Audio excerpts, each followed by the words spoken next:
നമ്മുടെ Trivandrum international airport ഒരു ബാക്കിയുള്ള ഏതൊരു കമേഴ്ഷ്യൽ എയർപോർട്ട് പോലെയും തന്നെയും കംപ്ലീറ്റ്ലി സജ്ജമാണ്. ടെർമിനൽ 1 ഡൊമസ്റ്റിക് ആയിട്ട്, അതായത് വിത്തിൻ ഇന്ത്യ ഉള്ള ഫ്ലൈറ്റുകൾ ഓപ്പറേറ്റ് ചെയ്യാനും ബാക്കി ടെർമിനൽസ് എല്ലാം തന്നെ അന്താരാഷ്ട്ര വിമാനത്താവളങ്ങളായിട്ടാണ് ഉപയോഗിക്കുന്നത്. അതെ, പക്ഷേ നമ്മുടെ ട്രിവാൻഡ്രം ഇന്റർനാഷണൽ എയർപോർട്ടിൽ മാത്രം അത് എയർബസ് A380 എന്ന് പറയുന്ന ഒരു പടുകൂറ്റൻ കാരിയർ ഉണ്ട്. ഈ ഒരു കാരിയറിന് നമ്മുടെ ട്രിവാൻഡ്രം ഇന്റർനാഷണൽ എയർപോർട്ടിൽ വരാൻ കഴിയില്ല. എങ്കിൽ പോലും ബാക്കി എല്ലാ ഫ്ലൈറ്റുകളും നല്ല സുഖമായിട്ട് നമ്മുടെ എയർ ട്രാഫിക് കൺട്രോൾ വഴി നമുക്ക് നാവിഗേറ്റ് ചെയ്ത് ട്രിവാൻഡ്രത്തേക്ക് ലാൻഡ് ചെയ്യാവുന്നതാണ്. അപ്പോൾ ആ ഒരു നല്ല കാര്യം പറഞ്ഞുകൊണ്ട് നമുക്ക് അടുത്ത സെഗ്മെന്റിലേക്ക് കടക്കാം. അടുത്ത സെഗ്മെന്റ് പ്രണവം.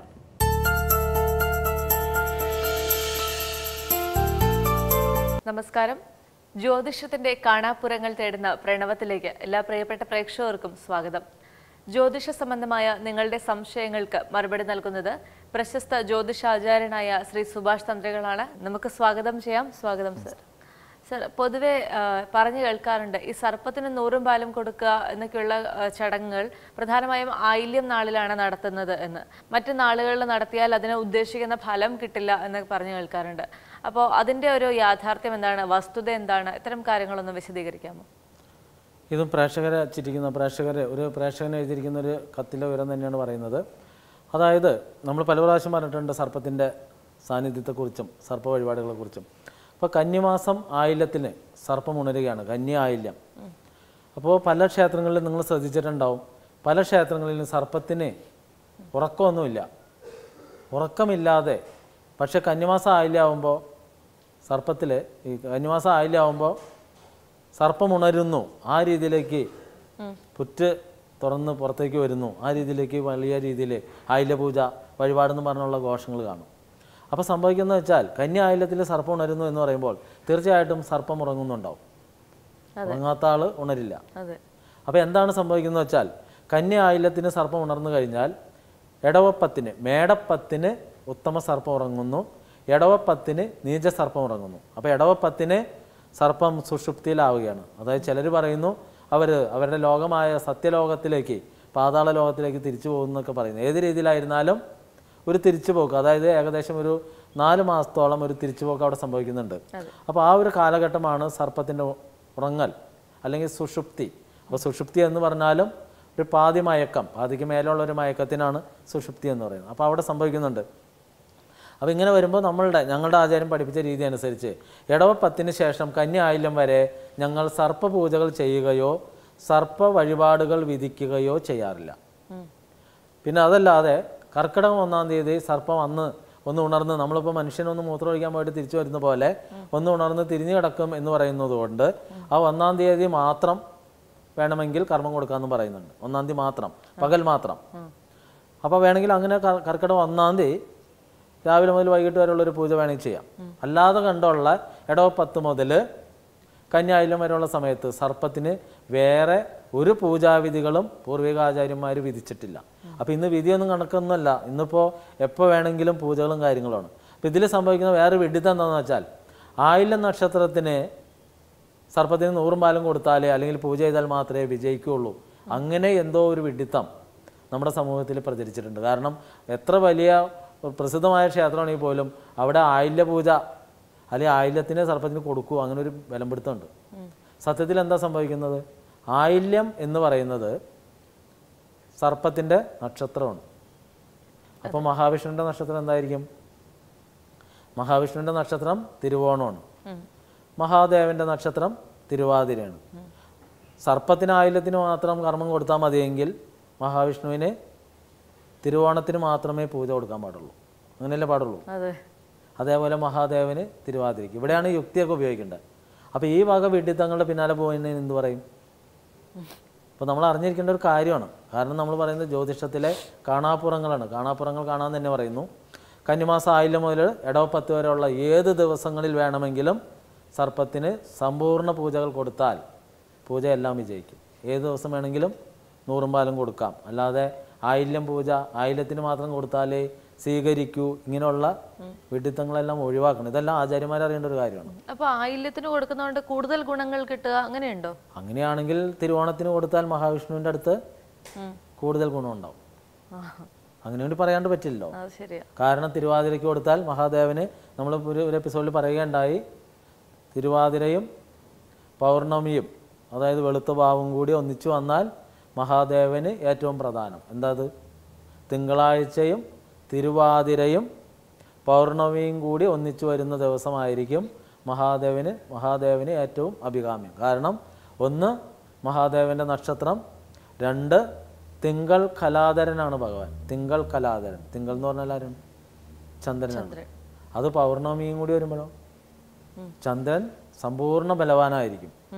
അപ്പം ഇങ്ങനെയുള്ള പൗർണമിയും തിങ്കളാഴ്ചയും തിരുവാതിരയും കൂടി വരുന്ന നക്ഷത്രം എന്നാണോ അന്നായിരിക്കും മഹാദേവന് പൂജയ്ക്ക് ഏറ്റവും പ്രാധാന്യം. അപ്പം അതേപോലെ തിരുവോണത്തിന് മഹാവിഷ്ണുവിന് പ്രാധാന്യം എന്ന് പറയുമ്പോൾ തിരുവോണത്തിന് മാത്രമല്ല മഹാവിഷ്ണുവിന് പൂജ സ്ഥിരമുണ്ട്. പിന്നെ എന്തുകൊണ്ട് ആയില്യം സർപ്പത്തിന് മാത്രം ആയില്യം നക്ഷത്രം അഭികാമ്യം എന്ന് പറയുന്നത്? അപ്പം ഇതൊക്കെ പറ്റുന്ന അബദ്ധങ്ങളാണ്. നമ്മൾ മുമ്പേ പറഞ്ഞിട്ടുണ്ട്, നമ്മളുടെ ഹിന്ദു മതത്തിൻ്റെ വഴിത്തിരിവുകളിൽ ഇവിടെ ദേവനെ പോറ്റുന്നവൻ പോറ്റിയെന്നും രാജ്യരക്ഷ ചെയ്യുന്നവൻ ക്ഷത്രിയനെന്നും വ്യാപാരങ്ങളിൽ ഏർപ്പെടുന്നവൻ വൈശ്യനെന്നും ദാസപ്പണി ചെയ്യുന്നവൻ ശൂദ്രനെന്നും പിന്നെ താഴെയുള്ളവരെല്ലാം അവർണ വിഭാഗമെന്നും, അതായത് ആര്യദ്രാവിഡ സംസ്കാരം തിരിയുമ്പോൾ ആര്യന്മാർ എന്ന് പറയുന്നവരെല്ലാം സവർണ വിഭാഗവും ദ്രാവിഡ എന്ന് പറയുന്നതെല്ലാം താഴേക്കുള്ള അവർണ വിഭാഗവും, ഇതിൽ തന്നെ അവർണയിൽ ദളിതർ എന്ന് പറയുന്നവർ ദ്രാവിഡത്തിൻ്റെ കുലപതികളുമായിട്ടാണ് നമ്മുടെ ചരിത്രകാരന്മാർ രേഖപ്പെടുത്തിയിരിക്കുന്നത്. അപ്പോൾ സത്യത്തിൽ ചരിത്രത്തിൻ്റെ പിന്നാലെ തിരിഞ്ഞു നോക്കുമ്പോൾ നമുക്ക് തോന്നുന്നത് ഇതെല്ലാം ഇവിടെ പൂജാതി കർമ്മം ചെയ്ത് അറിവ് കിട്ടിയ ഇന്ന് മുകളിൽ നിൽക്കുന്നു എന്ന് പറഞ്ഞവർ അവരുടെ ആചാര്യന്മാരുണ്ടാക്കിയ കഥകളായിരിക്കും. അല്ലാതെ കണ്ട് ഒരിക്കലും ഈ പറഞ്ഞ രീതിയിൽ ആര്യ ദ്രാവിഡ സംസ്കാരം ഇങ്ങനെയുള്ള കുലം തിരിയലൊന്നും ഉണ്ടാവാൻ വഴിയില്ല. കാരണം ശരിക്ക് ദേവദേവൻ മഹാദേവൻ ദ്രാവിഡ കുലം ദേവനാണ്. അപ്പോൾ ദ്രാവിഡ ദേവനായ ശിവനും ശിവൻ്റെ കുടുംബവുമാണ് ഇവിടെ ലോക സംരക്ഷണാർത്ഥം ഉള്ളത്. ഭദ്രകാളിയും ദ്രാവിഡ ദേവതയാണ്, ഭഗവാൻ അയ്യപ്പനും ദ്രാവിഡ ദേവനാണ്. അപ്പോൾ ഇങ്ങനെ കണക്ക് നോക്കി കഴിഞ്ഞാൽ ദ്രാവിഡർക്കല്ലേ നമ്മുടെ ഭാരതത്തിലെ ഏറ്റവും കൂടുതൽ മുൻതൂക്കം. അപ്പോൾ ഇതെല്ലാം കഥകളാണ്. അപ്പോൾ ഇങ്ങനെയുള്ള കഥകളുടെയൊക്കെ പിന്നാലെ പോകുമ്പോൾ നമ്മൾ ശ്രദ്ധിക്കേണ്ട ഒരു കാര്യം, അബദ്ധങ്ങളിലേക്ക് ചാടാതെ ഈ പറഞ്ഞ പോലെ ആയില്യം നക്ഷത്രത്തിൽ മാത്രമേ സർപ്പത്തിന് കർമ്മം കൊടുക്കാവൂ എന്നുള്ള ബലമെടുത്തൊന്നും വേണ്ട. കന്യ ആയില്യം മുതൽ എടവ 10 വരെയുള്ള ഏത് കാലഘട്ടത്തിൽ വേണമെങ്കിലും സർപ്പത്തിന് കർമ്മം കൊടുത്തു കഴിഞ്ഞാൽ സർപ്പം സ്വീകരിക്കും, അതിൻ്റെ അനുഗ്രഹം ഉണ്ടാവും.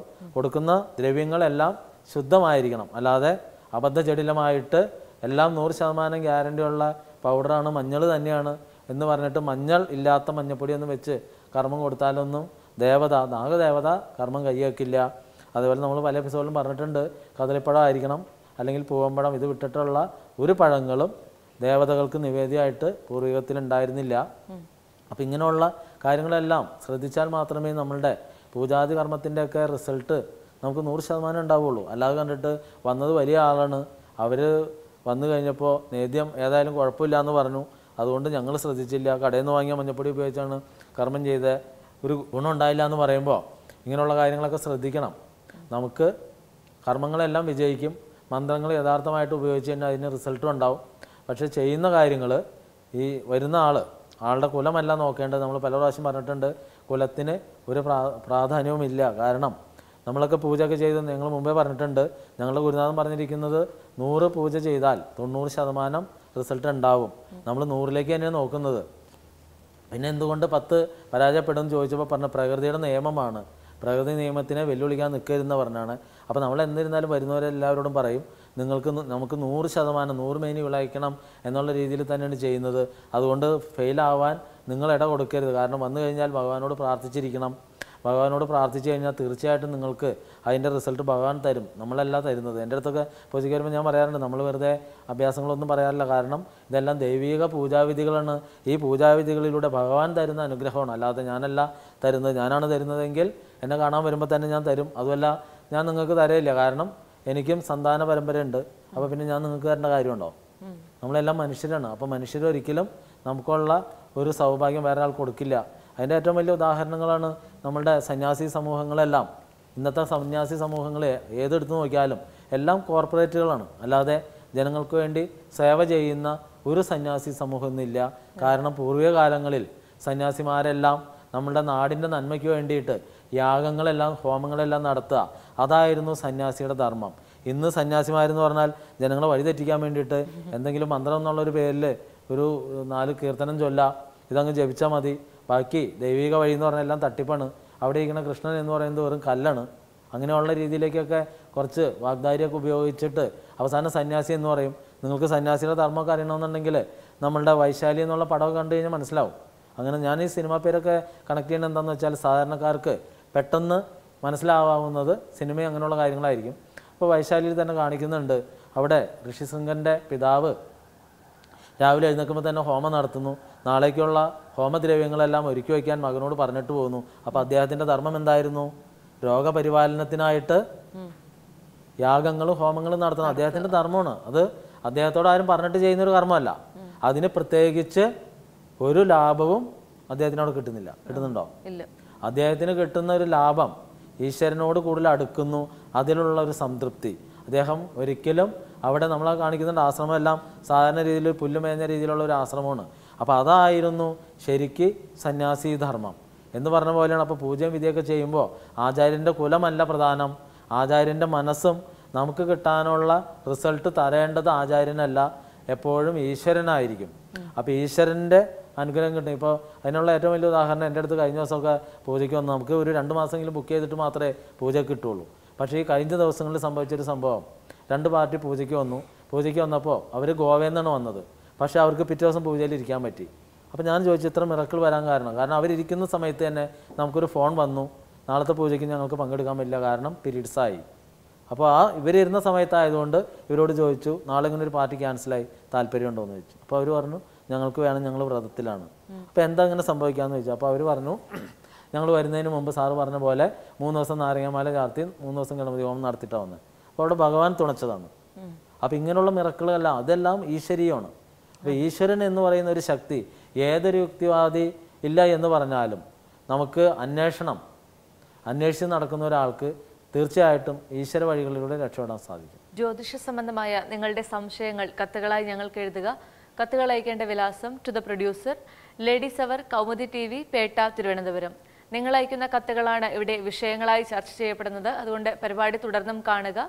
മറ്റൊരു വിഷയവുമായി വീണ്ടും കാണാം. നന്ദി, നമസ്കാരം.